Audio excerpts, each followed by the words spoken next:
So, magandang araw sa lahat. Bago natin simulan ang ating formal na talakayan, hinanayahan ko ang lahat na tumayo para sa ating panalangin na pamunuan ni Pilipinas.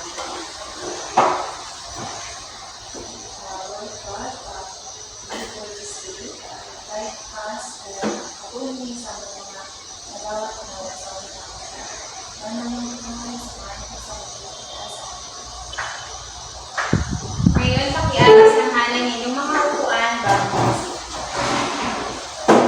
So, magandang araw ulit sa lahat. Ako si Binibining Arler Grace Numero at ngayon ako ang inyong magiging guro sa araw na ito. Okay, para sa ating attendance, kung tatawagin ko ang inyong pangalan, itaas lamang ang inyong kanang kamay.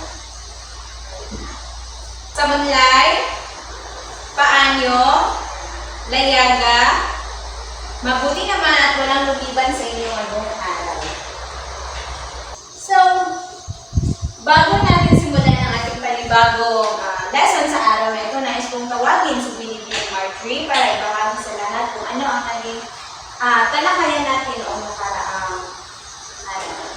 Noong nakaraang araw po, ma'am, ang ating pong naging talakayan ay ang puro bilang tagapag-implementa ng curriculum. Mabuti naman at inyong pang naalala, bigyan siya ng 5 palakpak.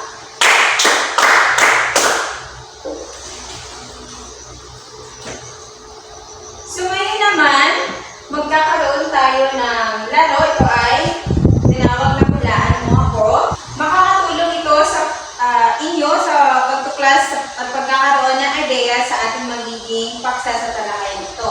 So magpapakita ako ng mga jumbled words at ang gagawin ninyo ay mag-uunahan kayo sa paghula kung ano ito. At bawat tamang sagot ay katumbas ng 5 puntos at ang sino mang makakakuha ng pinakamaraming puntos ang siyang bahala. So handa na ba kayo?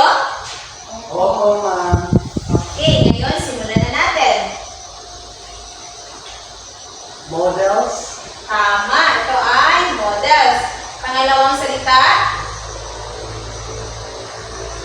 Yes? Presentation. Okay, tama. Pangatlo, Marjorie. Resistance. Tama pa rin. Pang-apat, Change. okay, genre. Tama. At ang panghuling salita, anyone? Run. Run? Very good. So, ang nanalo ay si Binibining Marjorie. Palakpakan. Ngayon naman, ay sa talakayan ito, meron tayong 3 layunin. Una, nasusuri ang iba't ibang uri ng implementasyon model. Pangalawa, naipapaliwanag ang kahalagahan ng mga modelo sa pamamagitan ng pagsulat ng refleksyong papel. At pangatlo, nakakalikha ng panibagong modelo na hango sa mga nauna. So, implementation model. So, bago tayo dumako sa ating formal na talakayan, nais kong munang tanungin si Binibining Marjorie kung ano ang implementasyon. Ang implementasyon ay ang pagpapatupad o pagkakaganap ng isang plano, proyekto o polisiya. Ito ay ang proseso ng paglalagay sa praktika o paggamit ng isang ideya o konsepto upang makamit ang layunin o resulta na inaasahan. Mahusay! Tama ang iyong sagot. Ang mga modelo ng implementasyon ay tumutukoy sa mga istrukturadong balangkas o pamamaraan na ginagamit upang gabayan ang proseso ng pagpapatupad ng mga bagong inisyatibo, programa, patakaran o mga interbensyon sa loob ng mga organisasyon. Ngayon, meron tayong 5 uri ng mga modelo. Narito ang mga sumusunod. Ang una ay ang Overcoming Resistance to Change o ang ORC model. Pangalawa, Linear Obstacle Course or LOC model. Pangatlo ay ang Linkage model. Pang-apat, Organizational Development or OD model. At ang panghuli ay ang Run Change Agent models. So, para sa ating magiging talakayan, magkakaroon tayo ng individual na gawain. Bawat isa sa inyo ay pipili ng isang modelo at binibigyan ko kayo ng 5 minuto para hanapin sa internet ang definasyon ng inyong napiling modelo. At pagkatapos ay isa-isa kayong magbahagi sa inyong klase. Maliwanag ba? Yes po, ma'am. Okay. So ngayon, nakapili na ba kayo ng modelo? Yes, ma'am. Okay. Kung gayon, simulan ninyo ang inyong gawain.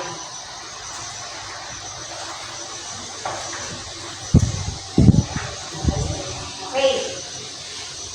Ngayon, natapos na inyong palugit na 5 minuto, sisimulan natin ang pagbabahagi sa klase. Mamumuna si Binibining Marjorie, na susundan ni Binibining Julia. Kasunod naman nito ay si Ginoong Samunlay. Nagkakaintindihan ba tayo? Yes po, ma'am. Okay, simulan natin kang Binibining Marjorie, ang overcoming resistance to change model. Ang overcoming resistance to change model or ORC model ay isang balangkas para maunawaan at malunasan ang mga hamon sa pagpapatupad ng pagbabago sa mga organisasyon. Ito ay nagtatakda ng 5 yugto ng pagbabago: pamalayan, interes, pagkakasa, pagsusubok, at pagpapag.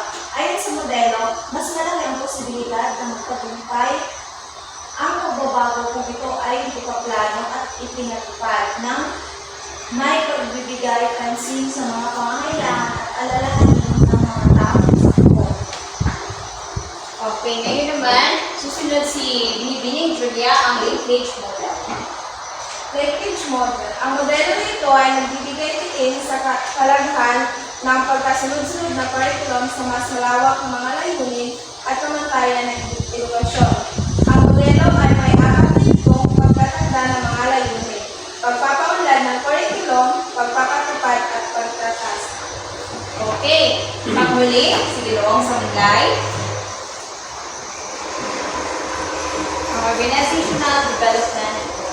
Batay sa nakuha ko ng mga alaman sa internet po, ma'am, ang OD model or ang organizational model and development ito ay isang sistematikong paraan na magpapabuti ng epektibidad ng isang organisasyon. Nakatuon ito sa pagpapaunlad ng mga estruktura, proseso at kultura ng organisasyon. Ginamit din ang model upang ipatupad ang iba't ibang uri ng pagbabago kasama na ang mga pagbabago sa curriculum. Okay, ang mahusay, palapakan ninyo inyong mga sarili. Para sa natitirang modelo, ito ang Run, Change, Agent Model. So, ang modelo na ito ay nakatuon sa pagkilala at pagpapaunlad ng mga individual na maaaring maging mga ahente ng pagbabago upang pamunuan ang mga pagsisikap sa pagpapatupad ng kurikulum. Ang modelo ay may 3 yugto: paghahanda, pagpapatupad, at pagpapanatili. Naintindihan ba ang ating naging talakayan tungkol sa mga modelo? Okay, so sa puntong ito magkakaroon tayo ng pangkatang gawain.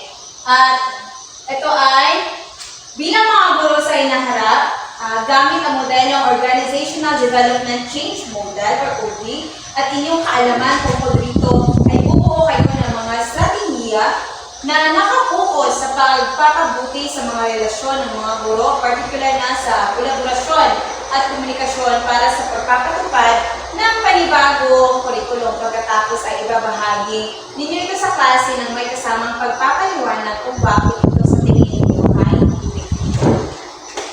Maliwanag ba? Yes, ma'am. Okay, ngayon simulan na natin.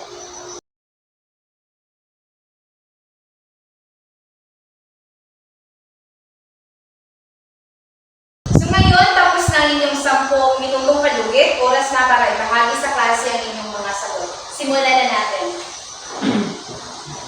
Para sa aming pagkatan, ang sagot sa aming grupo, ma'am, ay ang OD model ay isang napakahalagang importante sa amin bilang isang future na guro. Ay mahalaga na maging open tayo na makikipag ulang sa ibang mga guro upang makabuo tayo ng mga gawain o mga estratehiya para magamit natin sa loob ng ating klase maging epektibo ang ating pagtuturo.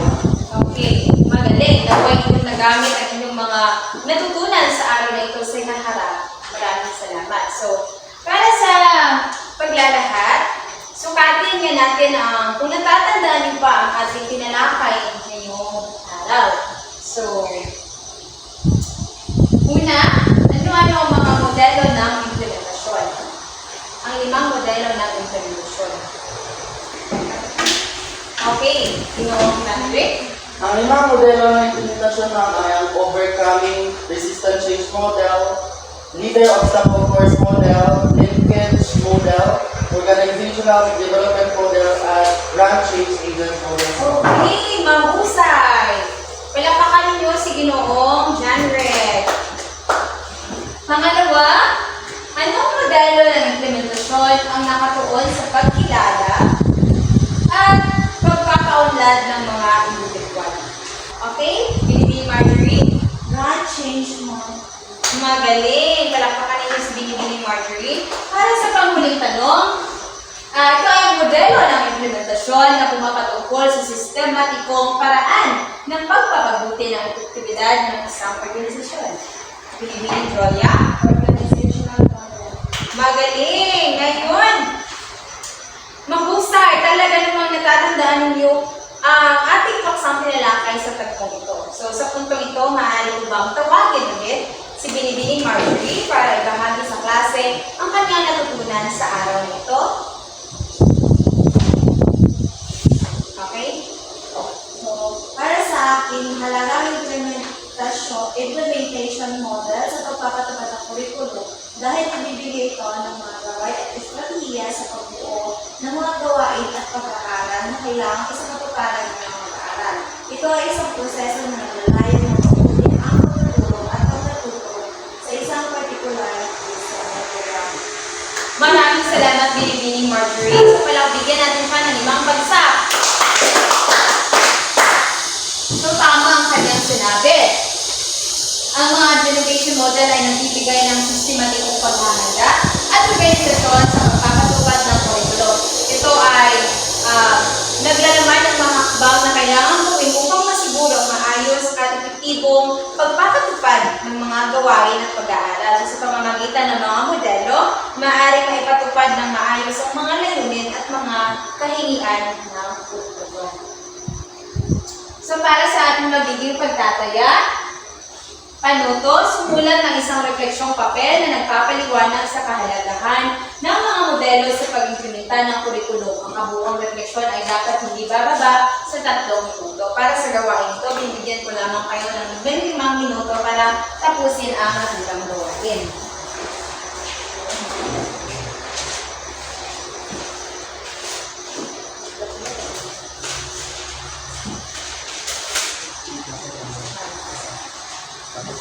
Okay, simulan nila.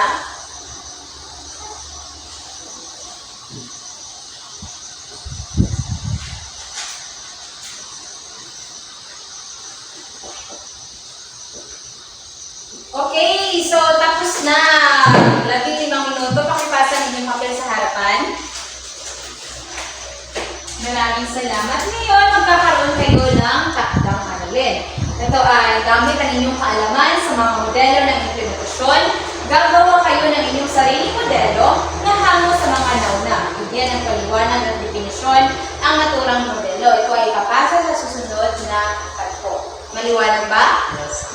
Kung gayon, yan lamang ang